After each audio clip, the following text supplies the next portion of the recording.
Hi అండి, అందరికీ నమస్కారం. ఈరోజు మనం వీడియోలో రైస్ కార్డ్ స్ప్లిట్టింగ్ సంబంధించిన ఏమేమి ఆప్షన్స్ ఇచ్చారు, అసలు ఎలా చేయాలి ఏంటి, అలాగే అందులో వచ్చే కొన్ని డౌట్స్కి ఆన్సర్స్ ఈ వీడియోలో తెలుసుకుందామండి. చాలామంది ఏంటంటే మనం ఈ వీడియోలో ముఖ్యంగా డిస్కస్ చేసేది అసలు ఎంతమంది ఉంటే మనకి స్ప్లిట్ అవుతుంది, ఎవరికి స్ప్లిట్ అవుతుంది, మ్యారేజ్ చేసుకునే వాళ్ళు కొత్త కార్డు కావాలంటే ఏం చేయాలి, అలాగే అసలు ఒకరు సింగిల్గా ఉన్నారు, ఆ సింగిల్ మెంబర్కి ఎలా స్ప్లిట్ చేసి ఇవ్వాలి ఏంటి అనేది మనం ఈరోజు వీడియోలో డిస్కస్ చేసుకుంటామండి. సో వెంటనే వీడియోలోకి వెళ్ళిపోదాం. వీడియోలోకి వెళ్లే ముందు మన ఛానల్ కొత్తగా వచ్చిన వాళ్ళు సబ్స్క్రైబ్ చేసుకోవాల్సిందిగా కోరుచున్నాం. అలాగే ఈ వీడియోని లైక్ చేయండి, మీ డౌట్స్ అన్ని కూడా కింద కమెంట్ చేయండి, మీకు రిప్లై ఇస్తాము. అలాగే ఈ వీడియో మరింత మందికి ఉపయోగపడుతుంది అని అనుకుంటే కనుక వారికి కూడా షేర్ చేయండి. సో వెంటనే వీడియోలోకి వెళ్ళిపోదాం. సో మనం ఈ రైస్ కార్డ్ స్ప్లిట్టింగ్ అనే ఆప్షన్, అంటే మనం ఇటీవల ప్రభుత్వం 7 రకాల సర్వీసులు ఇచ్చింది, అందులో ఒకటి రైస్ కార్డ్ స్ప్లిట్టింగ్. సో ఈ రైస్ కార్డ్ స్ప్లిట్టింగ్ అనేది ముఖ్యంగా ఉపయోగపడేది కొత్తగా పెళ్ళి ఏడైన జంటలకి కొత్తగా రేషన్ కార్డు కోసం అని అనుకుంటాము. అవే కాకుండా ఇంకా మరికొన్ని ఆప్షన్స్ ప్రభుత్వం పెంచడం జరిగింది. సో ఈ ఆప్షన్స్ ఏంటి అనేది చూద్దాం. ఇప్పుడు మొదటగా నార్మల్ స్ప్లిట్ అండి. నార్మల్ స్ప్లిట్ అంటే కనీసం 4 ఉండాలండి ఇంట్లో. ఆ స్ప్లిట్ జరగాలంటే కండిషన్ 4 ఉండాలి. అంటే ఇప్పుడు విడిపోయే కార్డులో మినిమం 2 కంటే ఎక్కువ ఉండాలి. సో కొత్త కార్డులో కూడా 2 కంటే ఎక్కువ ఉండాలి, 1 కంటే ఎక్కువ ఉండాలి. సో మనకి ఆ కండిషన్స్ అప్లై చేసి ఉంటుందండి. మీకు ఎగ్జాంపుల్ చెప్పాలంటే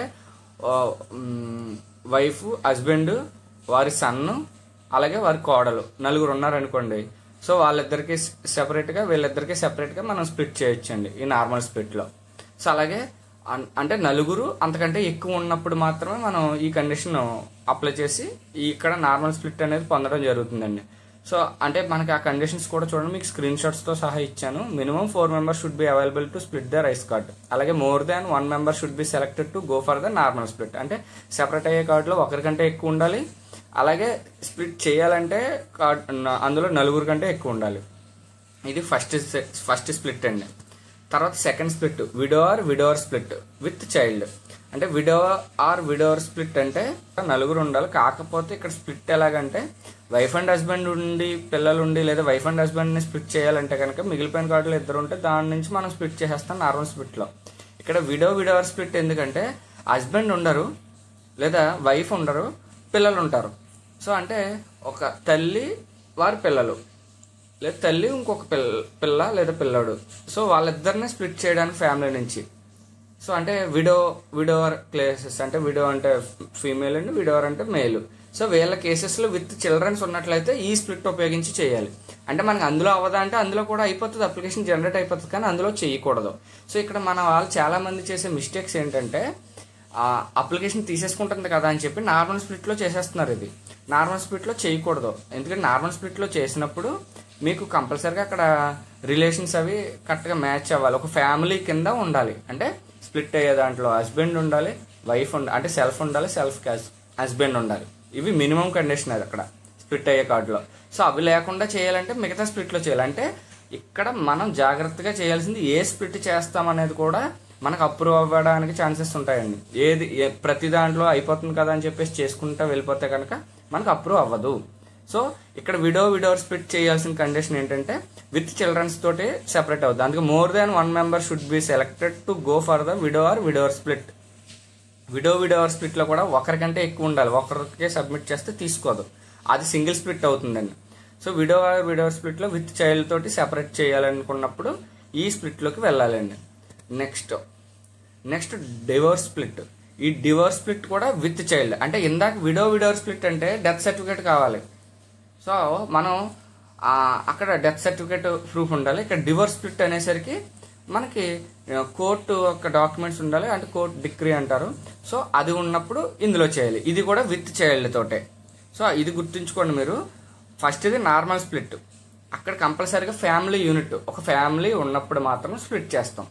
రెండో కేసు విడోవర్ స్ప్లిట్, అంటే విత్ చైల్డ్ తోటి భర్త చనిపోయినా లేదా భార్య చనిపోయినా వారి యొక్క పిల్లలతోటి ఉన్న ఫ్యామిలీలోంచి, అంటే వాళ్ళ అత్తగారు మామగారు కార్డులోంచి సెపరేట్ అవ్వడానికి సో అది వాడతాం.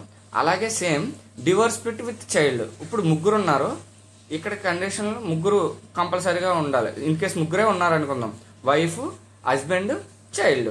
సో యాజ్ పర్ కోర్టు ప్రకారం విత్ చైల్డ్ ఎవరైతే వెళ్తారో వాళ్ళని సెలెక్ట్ చేసి ఇక్కడ డివోర్స్ స్ప్లిట్ విత్ చైల్డ్ తోటి ఇందులో స్ప్లిట్ చేస్తామండి. లేదు అది అలా ఉంచి ఒకరినే చేయాలంటే అది సింగిల్ స్ప్లిట్లోకి వస్తుందండి. సో ఇక్కడ డివోర్స్ స్ప్లిట్ ఇది. ఇక్కడ కావాల్సిన ఏంటి డాక్యుమెంట్స్, ఆధార్ కార్డ్స్తో పాటుగా మనకి పాత రైస్ కార్డుతో పాటుగా కోర్టు యొక్క డాక్యుమెంట్స్ కూడా కావాలండి. నెక్స్ట్ వచ్చి సింగిల్ స్ప్లిట్. ఈ సింగిల్ స్ప్లిట్ అనేది చిల్డ్రన్స్ లేకుండా ఒక్క మెంబర్ని మాత్రమే స్ప్లిట్ చేయడానికి ఉపయోగించుకునే ఆప్షన్ అండి. ఇందులో మనకి 4 కేసెస్ మాత్రం ఇచ్చారు. 4 కేసెస్ ఏంటంటే విడో అంటే ఫీమేల్ ఉండి పిల్లలు ఎవరు లేరు, స్ప్లిట్ అవ్వాలి ఫ్యామిలీలోంచి అన్నప్పుడు ఈ విడో స్ప్లిట్ యూజ్ చేస్తాం. నెక్స్ట్ మేల్ అయ్యుండి చిల్డ్రన్స్ ఎవరు లేరు అన్నప్పుడు ఈ విడో ఇది వాడతామండి. తర్వాత unmarried and age above 50 years అన్నప్పుడు ఇది యూజ్ చేస్తాం. Next transgender. ఈ 4 కేసెస్లో మాత్రం సింగిల్ స్ప్లిట్ ఇచ్చారండి. సో ఈ సింగిల్ స్ప్లిట్లో చేస్తాం.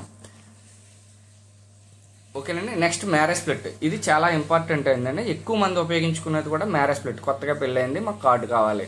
సో అమ్మాయి ఏమో వాళ్ళ అమ్మగారి కార్డులో ఉంది, అబ్బాయి ఏమో వాళ్ళ అమ్మగారి కార్డులో ఉన్నారు. సో ఇద్దరు సెపరేట్ కార్డ్స్లో ఉన్నాయి. మన వాళ్ళు ఏం చేస్తున్నారంటే దాన్ని యాడ్ చేసి, అంటే ముందు అమ్మాయిని యాడింగ్ చేసుకుని తర్వాత స్ప్లిట్కి అప్లై చేస్తాం అని అనుకుంటున్నారు.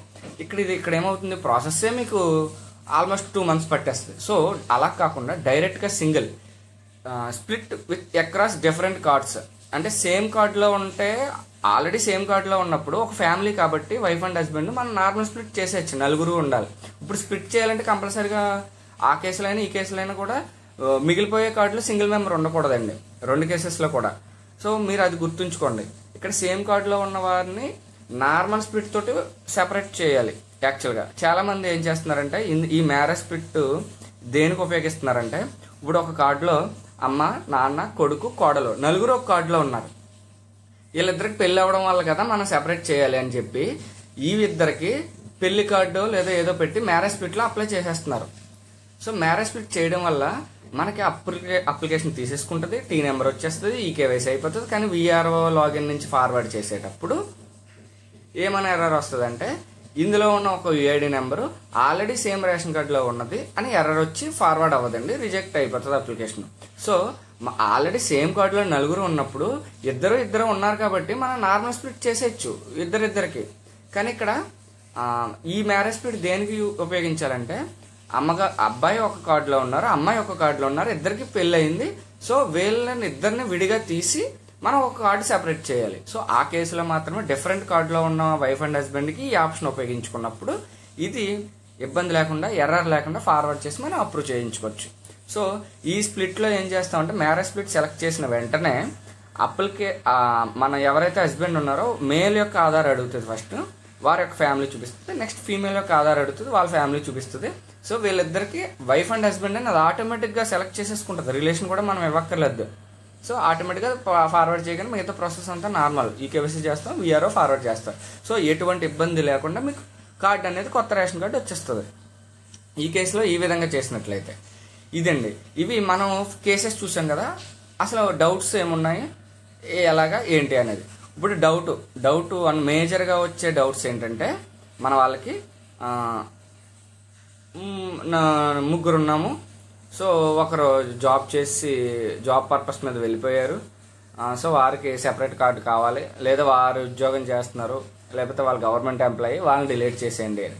అలా డిలీట్ చేసే అవకాశం లేదండి. అలా డిలీట్ చేస్తే ఆల్మోస్ట్ గవర్నమెంట్ ఎంప్లాయీస్ అయినా ఉన్నవాళ్ళు, లేదా మోర్ దాన్ 10,000 ఉన్నవాళ్ళు, ఇన్కమ్ ట్యాక్స్ ఉన్న వాళ్ళు అందరూ కూడా ఆ ఆప్షన్ ఉపయోగించుకుని డిలీట్ చేసేసి మిగతా వాళ్ళందరూ వస్తారండి. అప్పుడు రాష్ట్రంలో ఉన్న అన్ని కుటుంబాలకి కూడా ఒక్కొక్క రేషన్ కార్డు ఇవ్వాల్సి ఉంటుంది ప్రభుత్వం. సో ఈ దుర్వినియోగం చేసే అవకాశం ఉంది కాబట్టి ఇది దయచేసి వీడియో చూస్తున్న వాళ్ళందరూ కూడా మీరు ఎవరికైతే ఉపయోగం వారు మాత్రమే ఇది తీసుకోవాలని కోరుకుంటున్నామండి. మిగతా వారు కూడా ఇది తీసుకోకండి. ఫ్యూచర్లో మన మ్యాక్సిమం చాలామంది ఆరోగ్యశ్రీ కోసమే అనుకుంటున్నారు కాబట్టి ఫ్యూచర్లో ఆరోగ్యశ్రీ అన్ని కుటుంబాలకి, ఏపీలో ఉంటున్న ప్రతి కుటుంబానికి ఆరోగ్యశ్రీ వర్తింపు చేసేలా కార్యాచరణ అనేది జరుగుతుంది. మనం అది వస్తుందని ఆశిద్దాం. అప్పుడు మనకి రేషన్ కార్డు అనేది చాలామంది రేషన్ కార్డు అనేది ఏదన్నా ఆరోగ్యశ్రీ కోసం డబ్బున్న వాళ్ళు అయితే ఆరోగ్యశ్రీ కోసం కదా అన్నట్టుగా కొంచెం తీసుకుందాం, వస్తుందేమో ప్రయత్నిద్దాం అని చూస్తారు. అది కూడా ఇంప్లిమెంట్ చేసే యోచనలో ప్రభుత్వం ఉంది.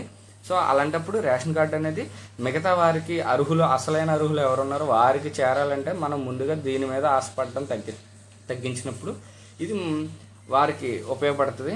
సో దయచేసి ఇది ఒక మా రిక్వెస్ట్ మాత్రమే. నెక్స్ట్ వచ్చేసి ఈ కేసు అవ్వదండి. నెక్స్ట్ వచ్చేసి ఒక తల్లి, కొడుకు, కోడలు ముగ్గురు ఉంటున్నారు. సో మా తల్లి గారిని సెపరేట్ చేసి కార్డు ఇవ్వండి, మరి మేము ఎలా జీవనం సాగించాలి అది ఇదండి. ఇప్పుడు ముగ్గురికి ఒక కార్డులో ఉండి ఆ ముగ్గురికి రేషన్ వస్తుంది కదండి, ముగ్గురికి రేషన్ వస్తుంది. కేవలం రేపన్నాడు వేరే పథకాలకు అర్హత కోసం అని చెప్పేసి రేషన్ కార్డు విడగొట్టండి లేదా స్ప్లిట్ చేయండి అని చెప్పేసి అడుగుతున్నారండి. ఎప్పుడైనా సరే తల్లి లేదా తండ్రి సింగిల్గా ఉన్నప్పుడు అదొక ఫ్యామిలీ కింద చూస్తారు తప్ప, మీకు తల్లి తండ్రి విడిగా ఉండి కొడుకు కోడలు విడిగా ఉంటే అప్పుడు కుటుంబం కింద వారి జీవనం వారు సాగించాలి కాబట్టి ఉంటుంది తప్ప, ఇప్పుడు ఆవిడకి డిపెండెంట్స్ ఎవరు లేరు కాబట్టి ఈవెన్ మీరు ఇళ్ల స్థలం పెట్టేసుకుందామన్నా కూడా డిపెండెంట్స్ లేకుండా అది రాదండి, వారు సొంతంగా కట్టుకోలేరు కాబట్టి. సో దయచేసి ఆ కేసు కూడా మనకి వర్కౌట్ అవ్వదండి. నెక్స్ట్ వచ్చేసి మేము విడాకులు లేదా చట్టపరంగా విడిపోయిన సందర్భం ఉంది. సో అదే క్వశ్చన్ చూడండి, ఇక్కడ స్క్రీన్ మీద మనకు అడిగిన డౌట్, విడాకులు లేదా చట్టపరంగా విడిపోయిన సందర్భంలో కొత్త రేషన్ కార్డు కోసం దరఖాస్తు చేసుకునే అవకాశం ఉందా? ఇక్కడ కొత్త రేషన్ కార్డు కోసం ఒకటి ఉందండి. మనకి నార్మల్గా అయితే హౌస్ హోల్డ్ మ్యాపింగ్ అనేది ఒకే చోట ఉంటేనే చేస్తామని అన్నారు స్టార్టింగ్లో. హౌస్ హోల్డ్ మ్యాపింగ్ ఒకే చోట లేకపోయినా కూడా స్ప్లిట్టింగ్, యాడింగ్, మిగతా సర్వీసెస్ అన్నీ వర్కౌట్ అవుతాయి తప్ప, కొత్త రేషన్ కార్డు ఇవ్వాలంటే మాత్రం కంపల్సరీగా హౌస్ హోల్డ్ యూనిట్ అంతా ఒక చోట ఉండాలి, ఒకలాగా ఉండాలి. ఆ ఒక్కదానిలో ఎవరికి రేషన్ కార్డు ఉండకూడదు, అప్పుడు మాత్రమే కొత్త రేషన్ కార్డు ఇవ్వగలమండి. సో ఇక్కడ అడిగిన కేసు ఏంటంటే విడాకులు లేదా చట్టపరంగా విడిపోయిన సందర్భంలో కొత్త రేషన్ కార్డు కోసం దరఖాస్తు చేసుకునే అవకాశం ఉందా? ఉంది. కాకపోతే హౌస్ హోల్డ్ డేటాబేస్లో ఆ విడిపోయిన వాళ్ళు కూడా విడిపోయి ఉండాలి, హౌస్ హోల్డ్ మ్యాపింగ్ కూడా విడిపోతే అప్పుడు వారికి విడిగా రేషన్ కార్డు అప్లై చేయగలమండి ఈ కేసులో. సో నెక్స్ట్ వేరువేరు కార్డుల్లో జంటలను విభజించడం పని చేయటం లేదు. సో వేరువేరు కార్డుల్లో ఇందాక చెప్పాను కదండి నేను, మ్యారేజ్ స్ప్లిట్లోకి వస్తుందండి, అది వర్క్ అవుతుందండి. సో దయచేసి సంప్రదించండి సచివాలయాన్ని, ఇప్పుడు పనిచేస్తుంది. కాకపోతే కొత్త రేషన్ కార్డు కావాలంటే మాత్రం హౌస్ హోల్డ్ డేటాబేస్లో కూడా స్ప్లిట్ అయి ఉండాలి. మీకు అర్థమవుతుందండి? ఆల్రెడీ రేషన్ కార్డులో ఉన్నారు, హౌస్ హోల్డ్ మ్యాపింగ్లో కూడా ఉన్నారు, అలాగైతే ప్రాబ్లం లేదు. ఇక్కడ ఈ ప్రాబ్లం హౌస్ హోల్డ్ డేటాబేస్ తోటి ప్రాబ్లం ఎప్పుడు వస్తుంది అంటే, కొత్త రేషన్ కార్డు ఇవ్వాలి, ఇప్పటి వరకు రేషన్ కార్డే లేదు, కొత్త రేషన్ కార్డు ఇవ్వాలి అన్న కేసులో మాత్రమే మనకు హౌస్ హోల్డ్ మ్యాపింగ్ అనేది